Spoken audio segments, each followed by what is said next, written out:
पिछले कुछ दिनों से सीरिया में क्या चल रहा है, इसकी ज्यादातर जानकारी पूरी दुनिया को हो गई है। मिडिल ईस्ट से सशस्त्र ग्रुप हयात तहरीर अल शाम ने सीरिया के साथ क्या किया है, इस ग्रुप का इतिहास क्या है, ये भी दुनिया को पता चल गया है। पर इसके अलावा एक चीज और है जिस पर इस ग्रुप का कब्जा है, वो जगह है सैडनाया।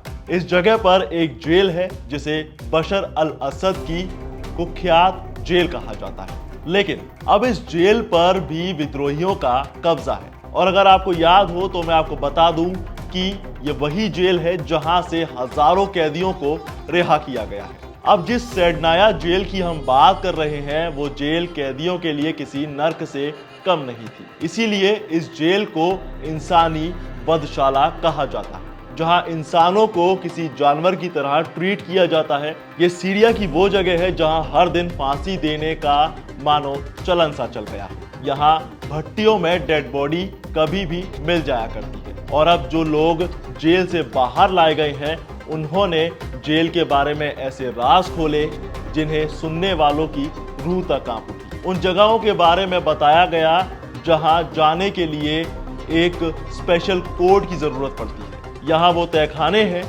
जहां आज भी बंदियों को कैद करके रखा जाता है। ये जगह इतनी ज्यादा खतरनाक है कि जब भी यहाँ किसी को फांसी दी जाती थी तो उसकी लाश को भट्टियों में जला दिया जाता था। और जिन लोगों को यहाँ कैद करके रखा गया था वो ज्यादातर असद रूल के खिलाफ थे, इसीलिए उन्हें विरोधी माना गया। अब क्या है पूरी कहानी, चलिए जानते हैं। नमस्कार, मैं हूं आपके साथ दिव्यांश वर्मा और आप देख रहे हैं वन इंडिया। जिस जगह की हम बात कर रहे हैं वो दमिश्क से 30 किलोमीटर दूर है, जो करीब 1.4 स्क्वायर किलोमीटर में फैली हुई है। 2022 में एक रिपोर्ट रिलीज की गई जिसमें बताया गया कि जेल को बनाने की कोशिश 1978 में शुरू की गई। हालांकि इसके लिए जमीन सीरियाई सरकार से जब्त की गई थी, जिसे बाद में जेल बनाने के लिए इसे मंत्रालय को सौंप दिया गया। और इसे बनाने का काम शुरू हुआ था 1981 में, जो 1986 तक चलता रहा। इसके बाद पहली बार इस जेल में किसी कैदी को 1987 में लाया गया था। अब क्योंकि इस जेल को दुनिया की सबसे खतरनाक जेलों में से एक माना जाता है और इसीलिए इसमें जाना किसी भी एनजीओ के लिए मनाही है, क्योंकि जेल में जाने के लिए सैन्य पुलिस और सैन्य खुफिया एजेंसी से मंजूरी लेने की जरूरत होती है, ऐसा कुछ रिपोर्ट्स बताती हैं। 2017 में एमनेस्टी इंटरनेशनल में 84 लोगों के बयानों के बेस पर जेल का लेआउट तैयार किया गया, जिसके जरिए कुछ रिपोर्ट्स में बताया गया कि इसमें कैदियों को सजा कैसे दी जाती है। यहाँ तक कि एमनेस्टी के मुताबिक सैडनाया में कोई भी किसी तरह की पूछताछ नहीं की जा सकती। यही नहीं, कैदियों को लगातार निशाना बनाया जाता था ताकि वो खुद को और ज्यादा मार से बचाने के लिए कबूलनामा ना दे सके। इस जेल में 2 बिल्डिंग है। 10,000 से 20,000 कैदियों को इस बिल्डिंग में रखा गया है और दोनों बिल्डिंग्स का रंग व्हाइट और रेड है, यानी लाल।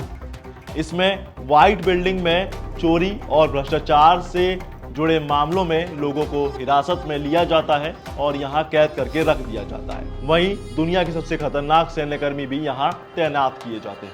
और दूसरी बिल्डिंग में वो लोग और सैन्यकर्मी रखे जाते थे जिनको उनके मुताबिक विचारों और उनकी राजनीतिक गतिविधियों या फिर आतंकवाद के मनगढ़ंत आरोपों में कैद किया गया है। सैडनाया जेल का इतिहास है कि इसे मौत का कैंप बताया गया है, जहां असद सरकार ने अपनी क्रूरता की सारी हदें पार कर दी। और 2010 में शुरू हुए अरब स्प्रिंग विरोध प्रदर्शनों के बाद ये विरोध प्रदर्शन 2011 में सीरिया में भी फैल गया, जब लोगों ने राजनीतिक सुधारों और असद परिवार के शासन को खत्म करने की मांग करना शुरू किया। तो इसीलिए असद सरकार खौल गई और लोगों को पकड़कर जेल में डालना शुरू कर दिया। और ये वही जेल है जिसके बारे में मैंने आपको बताया। जी हाँ, ये है सैडनाया जेल। और आपको यकीन नहीं होगा कि ये दुनिया की वो जेल है जहां 2011 से 2015 तक 5 से 13,000 लोगों की जान ले ली गई और इसमें सबसे ज्यादा फांसी की सजा दी गई है और हर दिन यहां लोगों को फांसी दी जाती थी। इसके बाद यहां लोगों का अंतिम संस्कार भी कर दिया गया और यही चीज इस जेल के काले इतिहास को बयां करती है। जेल को लेकर यूनाइटेड नेशन का मानना है कि 2011 से लेकर अब तक यहां 1 लाख से ज्यादा लोगों की जान ले ली गई है, लेकिन अब इस जेल से कई कैदियों को आज़ाद करवा लिया गया है। बाकी अब इस जगह से असद सरकार का अंत हो चुका है और अब यहाँ मंजर जरा अलग है। तो ये थी सेड नया जेल की वो काली सच्चाई जिसे लोगों से अक्सर छिपा कर रखा गया है। बाकी आपकी इसके बारे में क्या राय है, आप क्या सोचते हैं, हमें कमेंट में जरूर बताइए। साथ ही वीडियो को लाइक शेयर जरूर करिए और ऐसी इन डेप्थ स्टोरीज के लिए सब्सक्राइब करिए वन इंडिया।